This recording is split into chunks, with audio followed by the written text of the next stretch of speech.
सच्चाई है, ये वास्तविकता है कि आज जितना कुछ शास्त्रों में वर्णन प्राप्त होता है उसका किंचित मात्र भी कोई बताने को तैयार नहीं होता, अथवा ये कह सकते हैं कि पढ़ना ही नहीं चाहता। कुछ पढ़ना नहीं, ग्रंथ खोल के देखना नहीं, किसी पुराण को खोल करके नहीं देखना और किसी शास्त्र के पन्नों को भी नहीं पलटना। बस आज का सबसे बड़ा शास्त्र एक ही है कि एक YouTube को खोला, सोशल मीडिया का कोई पेज खोला और थोड़ा सा देख लिया और फिर जो मर्जी आती है उसे बोलना और बकना चालू कर देते। असलियत यह है कि ऐसे बकवास करने वालों के कारण आज इतनी भ्रांतियां फैल रही हैं, लोगों के अंदर इतनी परेशानियां और इतना संशय उत्पन्न हो रहा है कि मैं अपनी वाणी से वर्णन नहीं कर सकता। और ये जीता जागता उदाहरण है जिसे हम पंचक कहते हैं। मैं आप लोगों को ये बताना चाहता हूँ कि पंचकों के बारे में मूलतः सब कोई नहीं जानता है।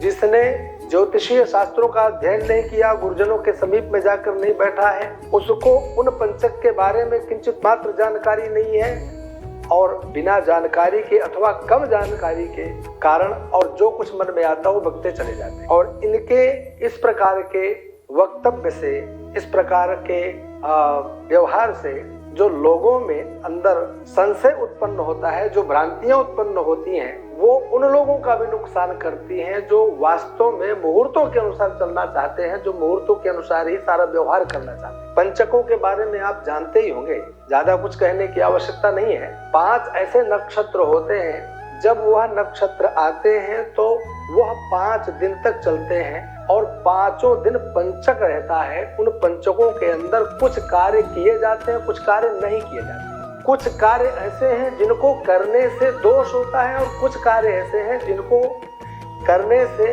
उत्तम फलों की प्राप्ति भी होती है। लेकिन क्या कहा जाए उन लोगों का कि पंचक के आने पर इस प्रकार से बताना और चिल्लाना शुरू कर देते हैं, पंचक आ गए, अरे ये मत करना, वो मत करना, ऐसा मत करना, वैसा मत करना, बस डराने का माहौल बनाते रहे। प्यारे, एक बार किसी शास्त्र को खोल करके देखो। मैं कहता हूँ बहुत शास्त्रों की तरफ मत जाओ। ज्योतिषीय शास्त्रों में सबसे पहला जो ग्रंथ हम लोगों ने पढ़ा, जो गुरुजनों ने पढ़ाया, उसका नाम है बृहदवकाहड़ा चक्र।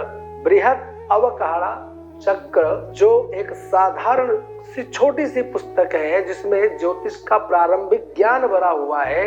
उसमें किस प्रकार से हम तिथियों को, वारों को, योगों को, करण को, ये सब जानकारी कैसे प्राप्त करेंगे, कहाँ पर किन किन नक्षत्रों के प्रभाव से कौन कौन से दोष बनते हैं, किन नक्षत्रों के प्रभाव से पंचक बनते हैं, इसकी मूलभूत जानकारी वहाँ प्राप्त होती है। वहाँ पर 2 श्लोकों में पंचक का वहाँ पर वर्णन किया गया है। मैं कहता हूँ केवल उनको ही अच्छी तरीके से अध्ययन कर लो, इधर उधर भागने की जरूरत कहाँ पड़ेगी। क्यों किसी के पास जाना, क्यों किसी के पास जा करके ये भी बता दो, वो भी बता दो और जो भी मर्जी आए वो बोलना शुरू कर दो। मैं कहता हूँ उन 2 श्लोकों का अर्थ ही पढ़ लो तो जानकारी प्राप्त हो जाएगी। पंचक क्या है और पंचकों में क्या नहीं करना चाहिए और क्या करना चाहिए, किन किन नक्षत्रों के प्रभाव से पंचक दोष बनता है, पहले तो वह जाने। उसमें है धनिष्ठार्धोत्तरम पंच ऋक्षेष्वेषु त्यजेत बुधा याम्यदिगमनम शय्या पूरणम गेह गोपनम तंभोच्छ्रायम प्रेतदाहम तृणकाष्ठादि संग्रहम भवेत पंचगुणम चात्र जातम लब्धम मृतम मतम। ये 2 श्लोक हैं, ये बृहदवकाहड़ा चक्र के श्लोक हैं। इनमें स्पष्ट बताया गया है कि धनिष्ठा नक्षत्र के उत्तरार्ध भाग को, यानी 2 चरण समाप्त हो जाएं और तीसरे चरण से धनिष्ठा नक्षत्र की गणना करनी चाहिए। शतभिषा, पूर्वा भाद्रपद, उत्तरा भाद्रपद और रेवती, ये 5 नक्षत्रों की गणना की गई है। इन्हें पंचक नक्षत्र के रूप में जाना गया है। इसमें कुछ कार्य वर्जित होते हैं। जैसे हम लोग पहले जो घर बना करते थे, उन घरों को आपको पता होगा छप्पर डाल करके या खप्पर डाल करके घर बनते थे। तो उस समय चीर घर बनाना, छप्पर डालना, खप्पर डालना या घर को छाना, ये सब वर्जित होता था। आज के समय में उसे छत डालने की बात कर सकते हैं कि छत नहीं डालना चाहिए। पंचक रहते हुए इन नक्षत्रों के अंदर हमें छप्पर नहीं डालना है या छत नहीं डालना है, दाह संस्कार नहीं करना है। किसी भी व्यक्ति की मृत्यु हुई, उसका मुखाग्नि, उसका अंतिम संस्कार पंचकों में वर्जित होता है, दोषप्रद होता है। बांस नहीं काटना चाहिए। बांसों का कितना उपयोग होता था, चाहे भागवत की कथा हो, चाहे कोई भी कथा हो, उसमें मंडप इत्यादि का निर्माण बांसों के बिना नहीं होता था। विवाह तक में भी मंडप बनाना होता था, तो बांस के बिना मंडप नहीं बनते थे। इसलिए बांस काटना वर्जित है। बांसों को पहले ले आइए, पंचक प्रारंभ उससे पहले ही बांस इकट्ठे कर लेने चाहिए। दक्षिण दिशा में यात्रा नहीं करनी चाहिए। पंचकों के अंदर दक्षिण दिशा की यात्रा वर्जित होती है। और इसके पश्चात पांचवी चीज है चारपाई बनाना। आज कौन चारपाई बनाता है, परंतु उसके रूप में आप बेड ले सकते हैं। डबल बेड, सिंगल बेड बनाते हैं, सोफा बनाते हैं, जिनमें चार पाया हो, ऐसी चीज का निर्माण हमें नहीं करना है। ये 5 चीजें वर्जित हैं पंचकों के अंदर। सबसे पहले तो ये समझ लें कि जब जब चंद्रमा कुंभ में और मीन राशि में रहता है तो 2.5 दिन चंद्रमा एक राशि पर चला करता है, तो 2.5 5 यानी 5 दिन तक उन नक्षत्रों के अंतर्गत पंचक दोष होता है। पंचक नक्षत्रों का आगमन होने पर ये 5 कार्य नहीं करना चाहिए। अब जो लोग बेवकूफ बनाने वाले हैं, जो कहीं भी किसी भी वक्तव्य को सुन करके कुछ भी बना करके वीडियो में यूट्यूब के माध्यम से डाल देते हैं, मैं उन लोगों से हाथ जोड़ करके निवेदन करता हूं कि इस प्रकार की भ्रांतियां उत्पन्न ना करें। और आप लोगों से भी एक ही निवेदन करता हूं कि जगह जगह कोई भी कुछ बोलता है तो उसकी सुन करके और वही मानकर न चल दें। प्रबुद्ध जनों से भी परामर्श करें। थोड़े शास्त्रों के लिए जो बार बार मैं बोल रहा हूं कि ज्योतिषीय शास्त्रों में केवल श्लोक ही नहीं, श्लोकबद्ध ही नहीं है, हिंदी अर्थ भी उसको आप समझ सकते हैं। आप उनको भली भांति देखिए कि क्या वर्जित है और क्या नहीं वर्जित। कुछ ऐसे कार्य होते हैं कि पंचकों के अंदर अति फलदायी भी होते हैं। जहां पर ये पंचकों के अंदर 5 कार्य वर्जित हैं, तो वर्जित होने का कारण केवल इतना है, यह कहा गया है कि इन पंचकों के अंतर्गत खाट बनाना, जिसे कहते हैं चारपाई बनाना, छत डालना, दाह संस्कार करना, यदि किसी व्यक्ति ने बांस काट दिया, यदि किसी व्यक्ति के द्वारा दक्षिण दिशा की यात्रा की गई, तो ये सब व्यर्थ हो जाएगा। कोई व्यक्ति मर गया, पंचकों के अंदर यदि उसका अंतिम संस्कार किया गया तो 5 और मृत्यु घर में होंगी। आपने छत डाली, छत ढंग से पड़ेगी नहीं, 4-5 बार उस छत को बार बार मरम्मत कराना पड़ेगा, ठीक करना पड़ेगा। इसी प्रकार यदि खाट आपने बनाई तो खाट बनाकर लेटेंगे तो उसमें कहीं टूट जाएगी, कहीं गिर जाओगे। बार बार कम से कम 5 बार उस खाट को निर्माण करना पड़ेगा। इसी प्रकार बांस हो और चाहे ये 5 के 5 में कोई भी कार्य हो, ये कार्य में कोई न कोई परेशानी आती रहेगी। इसलिए पंचकों के अंदर इस प्रकार का कार्य नहीं करना चाहिए। अब इसके लिए परिहार भी है। यदि मैं एक ही विषय में परिहार की बात करूंगा, वो है अंतिम संस्कार। किसी व्यक्ति की पंचकों के अंदर अगर मृत्यु हो गई है तो घबराना नहीं चाहिए। 5 कुशा, जिसे डाभ बोलते हैं, कुशा वन में पाया जाता है, जिससे हम लोग पवित्र करते हैं, पवित्री पहनते हैं, पवित्री बनाते हैं। उस कुशा यानी उस डाभ को लेकर के आए, उसके 5 ही मानवाकृति बनाए, और जो व्यक्ति पंचकों के अंदर मरा और पंचकों में अंतिम संस्कार करने जा रहे हैं, तो उसके ही शरीर के अलग अलग भागों में कुछ दोनों भुजाओं के, ये काख के पास, कहीं हृदय स्थल पर, के मस्तक के स्थान पर और कमर के स्थान पर, इस प्रकार 5 उन कुशा से निर्मित उन पुतलों को रखें और उसके साथ में अंतिम संस्कार करें, तो पंचक का दोष समाप्त हो जाता है, पंचक का परिहार हो जाता है। घबराने की आवश्यकता नहीं। सब पंचकों के अंदर ये 5 ही अशुभ कार्य माने जाते हैं, लेकिन पंचकों में होने वाले बहुत से लाभ हैं, जिस विषय में आप लोग भ्रमित रहते हैं। बहुत से लोग कहते हैं, अरे विवाह में पंचक पड़ गए, तो बहुत से ब्राह्मण, बड़े बड़े विद्वान ऐसे भी देखे हैं कि जो कह देते हैं, अरे विवाह मत करना, पंचक है। अब बसंत पंचमी आ रही है, और बसंत पंचमी है वो फुलोरा द्विज हो, ऐसी ये उत्तम तिथियां जिनमें अबूझ मुहूर्त प्राप्त होते हैं, उनको आप देखेंगे कि प्राय करके वो पंचकों में ही पड़ती। परंतु विद्वानों ने कहा है कि स्वयं सिद्ध मुहूर्त इन्हीं तिथियों में पड़ते हैं, इन्हीं पर्वों में पड़ते हैं। फिर क्या करना चाहिए?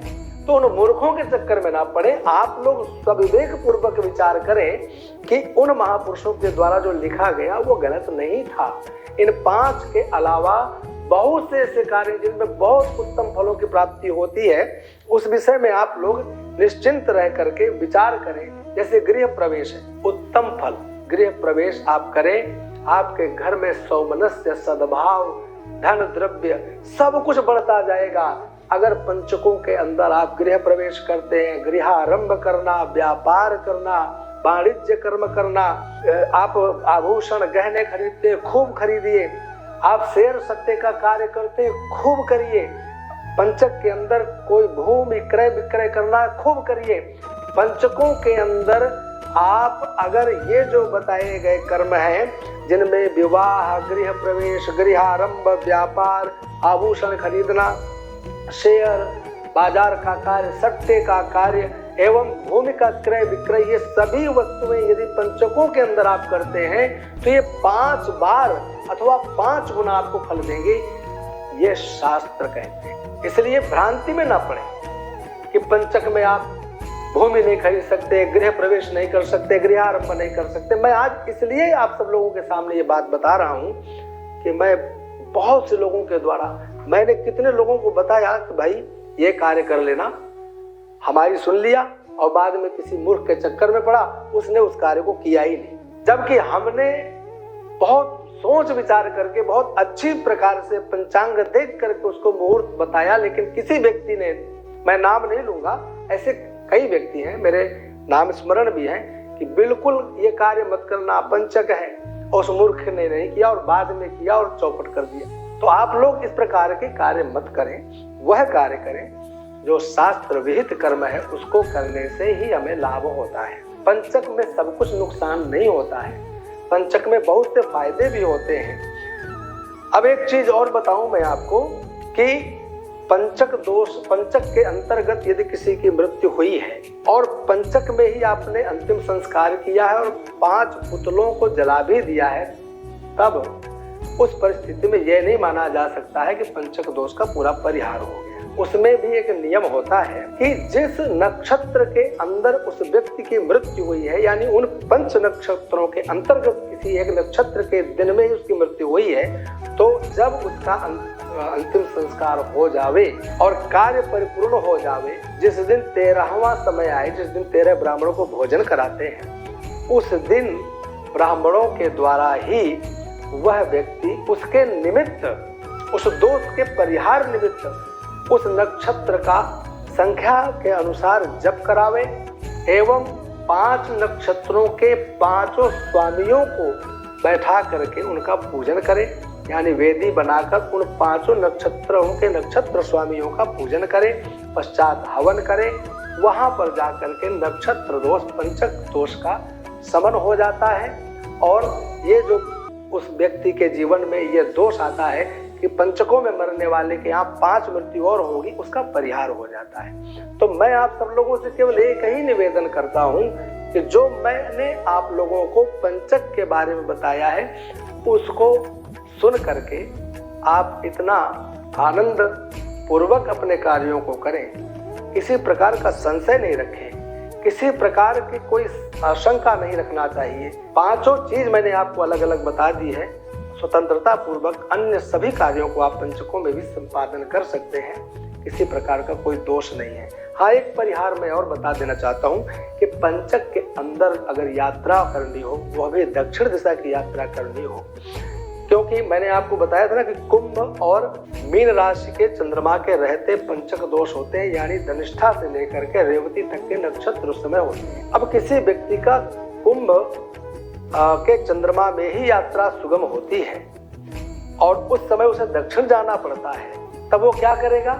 तो उसका सबसे बड़ा परिहार यही है कि गौ माताओं को 5 रोटी खिलाइए या एक गौ माता को 5 रोटी खिलाइए और निर्द्वंद यात्रा करिए। आप लोग घबराए नहीं, परेशान नहीं हो, आनंद पूर्वक पंचकों में भी जो कर्म बताए गए हैं उनको निर्विवाद पूर्वक करें।